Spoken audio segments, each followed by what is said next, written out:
और आज पेश होने वाला है केंद्र सरकार का अंतरिम बजट। वित्त मंत्री निर्मला सीतारमण पेश करेंगी बजट। सभी की निगाहें हैं इस बजट को लेकर। आम जनता ने उम्मीद लगाकर बैठे हैं कि इस बार के बजट में क्या कुछ मिलने वाला है। लोकसभा चुनाव से पहले वित्त मंत्री अंतरिम बजट पेश करने वाली है। ये छठा बजट होगा जो इस बार पेश होगा, लेकिन उम्मीद सभी वर्गों को है, चाहे किसानों की बात करें, महिलाओं की बात करें या फिर टैक्स पेयर्स की बात करें, सैलरीड क्लास की बात करें, सभी उम्मीद लगाकर बैठे हैं क्योंकि भले ही इस सरकार का ये आखिरी बजट है, उसके बाद लोकसभा चुनाव होगा, अगले साल फिर पेश होगा बजट, लेकिन इस साल क्या राहत मिलने वाली है, कितने राहत मिलेगी आम आदमी को, इसको लेकर सभी की निगाहें इस बजट पर रहेंगी। 11 बजे ये बजट पेश करना शुरू करेंगे वित्त मंत्री निर्मला सीतारमण और बजट से पहले कैबिनेट की बैठक होगी और आज देखना होगा कि क्या कुछ निकल कर आता है वित्त मंत्री के पिटारे से, किसको राहत मिलती है।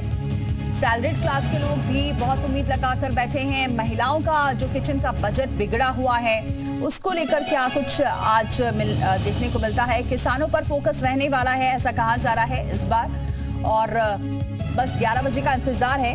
आखिरी बजट जरूर है मोदी सरकार के कार्यकाल का, लेकिन इस बजट से लोगों को काफी उम्मीदें हैं।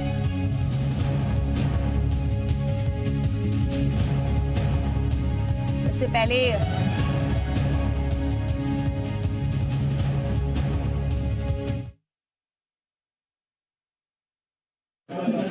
वित्त मंत्री निर्मला सीतारमण आज वर्ष 2024 का अंतरिम बजट पेश करेंगी। वित्त मंत्री सुबह 11 बजे बजट को पेश करेंगी।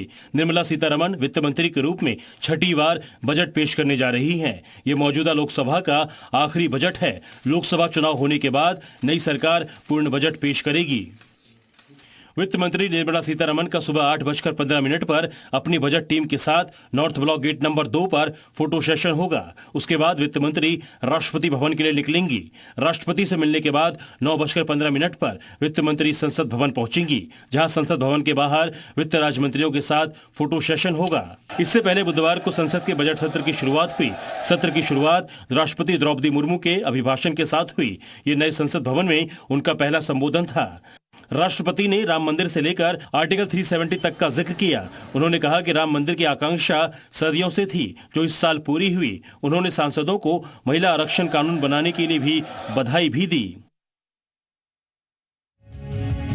तो आज पेश होने वाला है ये आम बजट। सभी की निगाहें हैं, सभी को उम्मीद है कि इस बार राहत मिलेगी क्योंकि सरकार के कार्यकाल का आखिरी बजट है और ऐसे में इस कार्यकाल में क्या उम्मीदें लगाकर जनता बैठी है ये भी जानेंगे। हमारे साथ तमाम सहयोगी जुड़ेंगे और उम्मीद क्या क्या है पहले जनता को ये भी आपको दिखाते हैं। तो महंगाई से राहत की उम्मीद है लोगों को। नौकरी पेशा वर्ग को टैक्स में मिले छूट। गैस के दाम कम हो, हालांकि अभी गैस के दाम बढ़ चुके हैं। सीनियर सिटीजन्स की भी इस बार आस बंधी हुई है। महंगे लोन से क्या राहत मिलेगी इस बार के बजट में। सम्मान निधि की रकम बढ़ने की भी उम्मीद जताई जा रही है। तो बजट से तमाम उम्मीदें हैं लोगों को अच्छी चिकित्सा व्यवस्था की उम्मीद है और युवाओं को भी बजट से उम्मीदें हैं। एजुकेशन लोन क्या सस्ता हो पाएगा इस बार। टैक्स स्लैब में राहत मिलेगी, टैक्स स्लैब में राहत मिलेगी या नहीं, ये लेकर सभी को उम्मीद है। महंगाई से राहत मिलेगी। महिलाओं को लेकर क्या इस बार फोकस रहने वाला है। नौकरी पेशा वर्ग को क्या इसमें राहत मिलने वाली है। गैस के दाम क्या कम होंगे। ये तमाम उम्मीदें लगाकर आम जनता बैठी है।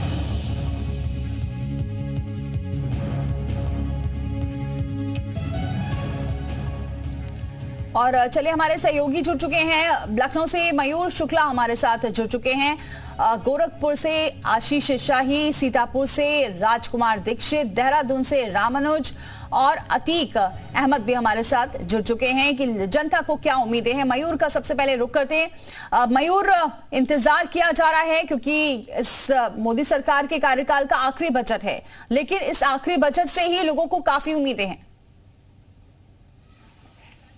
ना बिल्कुल, देखिए मोदी सरकार के पूरे कार्यकाल की अगर बात करें तो 10 सालों में ये दूसरा अंतरिम बजट पेश किया जा रहा है। जो भी चुनावी वर्ष होता है, क्योंकि उस दौरान बहुत ज्यादा समय पर्याप्त नहीं होता, चुनाव जल्दी कराने होते हैं, तो ऐसे में अंतरिम बजट पेश किया जाता है और एक समय सीमा भी होती है कि इस बजट को इतने दौरान तक खर्च भी करना है। तो ऐसे में अगर सत्ता बदलती है तो जो नए सत्ताधारी आते हैं वो इस बजट के जो फैसले हैं उनको भी बदल सकते हैं। तो ऐसे में ये बजट बहुत ज्यादा अहम माना जाएगा, क्योंकि चुनावी वर्ष है तो लोक लुभावन ये होने वाला है बजट। हमारे साथ कुछ लोग हैं, लखनऊ की जनता जो सुबह मॉर्निंग वॉक कर रही है पार्क में, इनसे जानेंगे।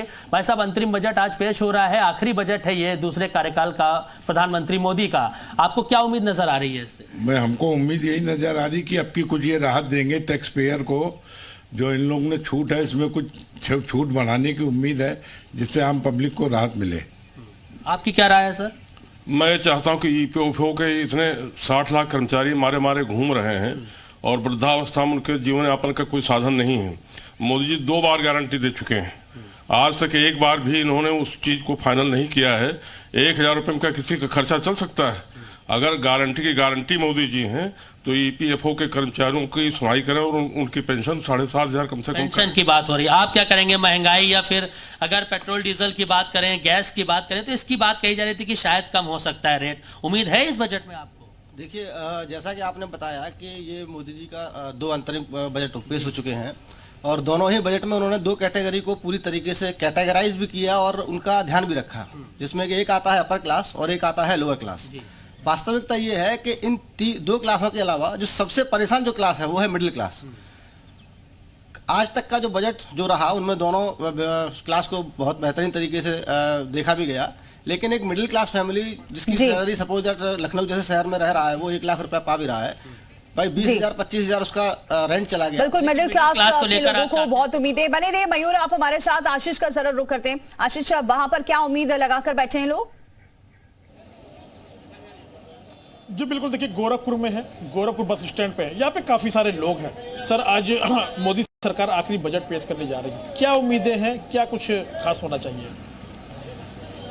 जो करेंगे अच्छा ही करेंगे, बजट जो भी होगा अच्छा तरीके से पास होगा, सारी जनता का विकास होगा। बिल्कुल, क्या लगता है कि आप एक स्टूडेंट लग रहे हो, क्या उम्मीदें हैं सरकार से कि बजट में क्या होना चाहिए? बजट से कुछ है कि स्वास्थ्य और पढ़ाई और शिक्षा थोड़ा सा राहत मिलेगी और गैस के दाम में भी कुछ गिरावट होंगे, किराए भी थोड़ा कम होंगे और बजट से बहुत उम्मीदें हैं बच्चों को पढ़ाई और शिक्षा में कुछ छूटें मिलें। बिल्कुल, और भी कुछ लोग हैं, क्या लगता है बजट आने वाला है, क्या कुछ उम्मीदें हैं कि बजट में ये होनी चाहिए? आज तक की जो नौकरियां वगैरह रुकी हुई हैं, रोजगार ये लोगों को मिले, एग्रीकल्चर में नई तकनीकें मिले, स्वास्थ्य की तरफ थोड़ा देखा जाए, टैक्स जो इतना बढ़ता जा रहा है, यानी टैक्स और नौकरी को लेकर उम्मीद लगाकर बैठे बनी रही है। आशीष हमारे साथ, अतीक का रुख करते हैं। अतीक, वहां क्या उम्मीद लगाकर बैठे लोग? देखिए, बिल्कुल कह सकते हैं कि 2.0 मोदी सरकार का ये आखिरी अंतिम बजट पेश होने वाला है। हालांकि 11 बजे बजट पेश होगा, मगर लखनऊ क्या जनता की राय है, क्या बजट में मांग उनकी है, हम लोग इस पर 4 बजे स्टेशन लखनऊ में मौजूद हैं और बात करते कुछ लोग से। क्या नाम है आपका? सुशील कुमार गुप्ता। क्या करते हैं आप? हम समाज सेवी हैं अधिकतर, तो बस सबसे बड़ा काम। मोदी सरकार का अंतरिम बजट पेश हो रहा है, क्या उम्मीदें हैं आप लोग को? बजट में क्या खास होना चाहिए? सरकार से लोग उम्मीद ये लगाए हैं कि जो 5% टैक्स देते हैं उनको एक बार देने के बाद में उनको जीएसटी में राहत मिलनी चाहिए। दूसरा वो कि उनके पैसे से एक विशेष समुदाय को जरूरत से ज़्यादा लाभ दिया जा रहा है, वो जबकि वो टैक्स भी बिल्कुल नहीं देते हैं। तो जो टैक्स जो लोग देते हैं उनको राहत मिलनी चाहिए सबसे बड़ा। और जो गरीब तबका है जिसको कहते हैं 2011 में कभी वो हुआ था सर्वे, उस आधार पर उन लोगों को 80 करोड़ लोगों को बता रहे राशन फ्री में दे रहे हैं। तो वो जनता कभी भी नहीं चाहती है टैक्स देने वाला कि उन लोगों के पैसे से जनता को फ्री में सामान दिया जाए। और लोग भी आपसे बात करते हैं, आपका नाम क्या है? जावेद। क्या उम्मीद है आपको? ठीक है, लौटेंगे अतीक आपके पास। राजकुमार दीक्षित का रुख करते हैं। राजकुमार दीक्षित, वहां क्या आस लगाकर बैठे हैं इस बजट से? दीपाली, यहाँ पर लोग अनाव से अपने हाथ सेक रहे थे। आज हालांकि मौसम सुहाना है, मोदी सरकार का बजट आने वाला है। बजट से काफी उम्मीदें हैं लोगों को। तो हमारे साथ में सीनियर सिटीजन भी हैं, डॉक्टर भी हैं और टैक्स पेयर भी हैं। पहले टैक्स पेयर से बात कर लेते हैं, क्या कहते हैं टैक्स में क्या छूट मिलनी चाहिए? ये मोदी सरकार का मजबूत बजट होगा और इसमें आम जनता को बहुत लाभ मिलेगा। टैक्स में भी काफी छूट मिलेगी और टैक्स काफी आसान होगा, ऐसा हमें उम्मीद है। चुनावी बजट है, क्या कहेंगे? चुनावी बजट तो आम जनता के लिए होगा, लेकिन जब अच्छा बजट होता है तो चुनाव में उसका लाभ मिलता ही है, ये स्वाभाविक है। इस दृष्टि से कि जनता को लाभ मिले, बजट होगा शिक्षा, चिकित्सा, स्वास्थ्य, किसान, नौजवान, सभी को हित में, महिलाओं का विशेषकर महिलाओं को, इन सब के हित में ध्यान रख के बजट होगा, ऐसी उम्मीद है। आप सीनियर सिटीजन पेंशनर भी है, क्या कहेंगे? ये जो बजट आ रहा है और अभी तक जो बजट आए इनके निराशाजनक रहे हैं। एक तो किसानों के लिए और मीडियम क्लास के लिए, नौकरी पेशा वालों के लिए जो बजट है वो इनका ही बहुत ही पिछले जो 6 बजट पेश कर चुकी हैं वो निराशाजनक रहे हैं। इनकी आमदनी कम, खर्चा ज्यादा है। तनख्वाहें संविदा निविदा पर रखे जाते हैं, पूरी तनख्वाह नहीं दी जाती है। जी चाहेंगे हम चाहेंगे जी, ठीक है राजकुमार, आपके पास लौटेंगे। देहरादून का रुख करते हैं, रामानुज भी हमारे साथ बने हुए। रामानुज, वहां क्या उम्मीद लगाकर बैठे हैं? देखिए दीपाली, उत्तराखंड के लोगों को भी आज उम्मीद है कि केंद्र सरकार जब बजट पास करेगी तो यकीनन उत्तराखंड की झोली में कुछ ना कुछ जरूर मिलेगा। क्योंकि उत्तराखंड एक सीमांत प्रदेश के तौर पर देखा जाता है, तो ऐसे में यहाँ के लोग क्या सोचते हैं, चाहे वो शिक्षा है, स्वास्थ्य है, साथ में उत्तराखंड का बहुत पुराना जो मांग चली आ रही है ग्रीन बोनस की, उसके बारे में क्या देखने को मिलता है, या ट्रेन है या बसें हैं, इस दिशा में क्या सरकार कदम उठाती है। जो इस समय चूंकि जी मीडिया की टीम ISBT पर है, स्थानीय लोगों से बातचीत भी कर लेते हैं। आप लोग आज के बजट को लेकर के क्या सोचते हैं, क्या उम्मीद रखा है? आज के बजट के उसमें महंगाई पे हम सरकार पर ध्यान लगा रहे हैं कि महंगाई पे कम होनी चाहिए और शिक्षा के आभार में, और रसोई का भी कम होना चाहिए। रसोई के बारे में आप कह रहे हैं कि गैस सिलेंडर के दाम कम होने चाहिए? जी, गैस सिलेंडर के दाम कम होने चाहिए क्योंकि गैस सिलेंडर बहुत महंगा हो चुका है इस सरकार में। तो देखिए दीपाली, गैस सिलेंडर है, रसोई है, आप क्या सोचते हैं क्या होना चाहिए, क्या बेटर होना चाहिए? जी ठीक हो रहा, जो हो रहा वो भी ठीक ही होगा। जी, जो होगा ठीक ही होगा। हाँ जी, बिल्कुल, सभी को उम्मीदें हैं इस बार के बजट को लेकर। बने रहिए रामानुज। ज्ञानेंद्र का रुख करते हैं। ज्ञानेंद्र, वहां क्या सोच रहे हैं, क्या होना चाहिए बजट में? बिल्कुल, आपको बता दूं कि मैं इस समय उन्नाव रेलवे स्टेशन पे मौजूद हूं और हमारे साथ कुछ लोग भी मौजूद हैं जो ये अनुपूरक बजट सरकार पेश करने जा रही है। हम इस पे बात करेंगे कि इन लोगों की इस बजट से क्या उम्मीदें हैं। ये क्या नाम है आप? शैलेंद्र सिंह। आज बजट आने वाला है, कुछ उम्मीदें हैं आपको? अब बजट से हम लोग उम्मीदें यही लगा सकते हैं कि शिक्षा और चिकित्सा के क्षेत्र में अपूर्व बजट दिया जाए, जिससे कि ग्रामीण स्तर पर, खासकर ग्रामीण स्तर के लिए शिक्षा का बजट स्तर ठीक हो। बहुत सी प्रतिभाएं ऐसी हैं जो ग्रामीण स्तर पर दब जाती हैं, तो उनको आगे बढ़ने का मौका मिले और रोजगार की व्यवस्था होनी, समुचित व्यवस्था इस बजट में होनी चाहिए। रोजगार, बेरोजगारी बहुत है, इसीलिए महंगाई जो है लोगों को परेशान कर रही। जब रोजगार नहीं है, आदमी परेशान है। जैसे कि हम यहीं रेलवे स्टेशन पे खड़े हैं, पास में हमारे ये कुली भाई लोग हैं।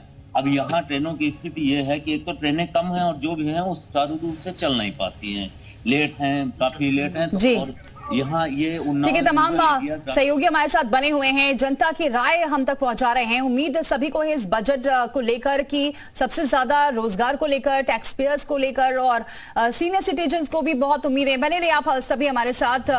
तो ये बजट आज आने वाला है, बड़ी कवरेज लगातार जारी रहेगी, आप बने रहिए हमारे साथ।